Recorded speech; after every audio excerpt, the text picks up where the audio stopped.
It was a special holiday on the island of Sodor. Bertie the bus was working harder than ever before.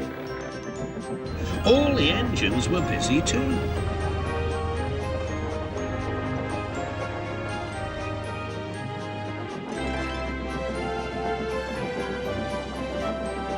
Duck was waiting for his next journey.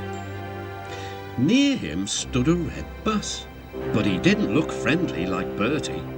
The bus growled as he gazed at the happy passengers. "Stupid nonsense," he grumbled. "I wouldn't have brought them if I'd known. I'd have had a breakdown or something." "I'm glad you didn't," smiled Duck. "You'd have spoiled their fun." Ah, enjoyment is all you engines live for. One day railways will be ripped up. Duck felt shocked at such an idea. "We have a friend called Bertie, and he's a bus, but he likes the railway. Sometimes he teases us about it, but he'd never want to see it ripped up." "Huh," growled the bus. "I know Bertie. He's too small in size to be of any use." Duck took no notice. "That bus is silly," he thought as he steamed away. At the junction, Duck told Oliver all about him. "I call him Bulgy," chuckled Oliver. Then he puffed happily away.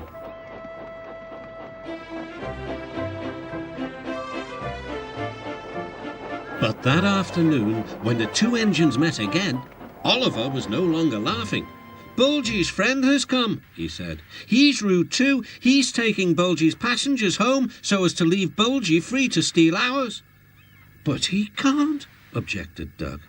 "Bulgy says he can get them to the big station before us." "Rubbish," replied Doug. "It's much further by road."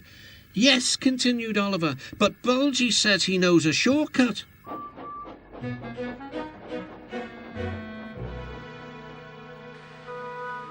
That evening, the engines were preparing for the homeward rush. "Where are the passengers?" they wondered. "Look!" shrilled Oliver. "Look at Bulgy! He's a mean scarlet deceiver!"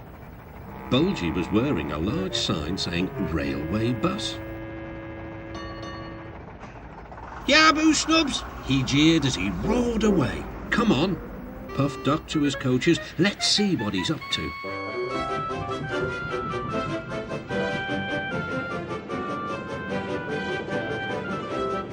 Duck wanted to pay Bulgy out, but he wasn't sure how.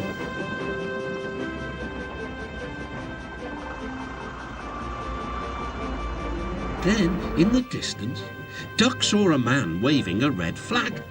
That meant danger.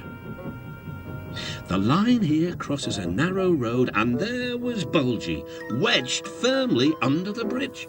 "So this was his shortcut," chuckled Duck. "He tricked us," shouted Bulgy's passengers. "He said he was a railway bus, but he wouldn't accept our return tickets. He wanted us to think railways are no good." Duck's crew examined the bridge. "It's risky, but we must help the passengers." "Passengers are urgent," agreed Duck. Duck slowly and carefully set off across the bridge. Bulgy wailed as he felt the bridge quiver.